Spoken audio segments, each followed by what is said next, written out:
So yeah, I have no idea if someone else has this problem, but I just bought the Razer Adaro wireless, well, some time ago actually, and well, they just seem to be cutting off all the time.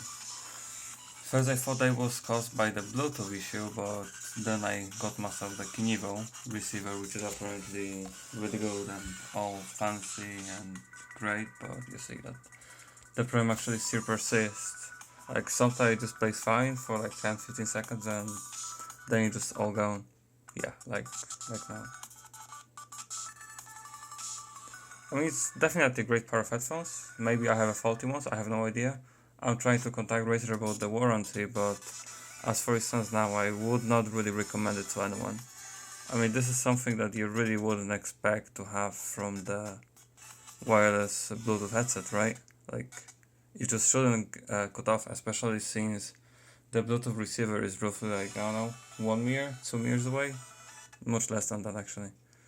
But yeah, that's just the problem I have. So if you're concerned about getting the headset, then well, if you're lucky and you're gonna get the right one, it's definitely a great quality one. But you just have to be aware of this sort of issue that it might appear.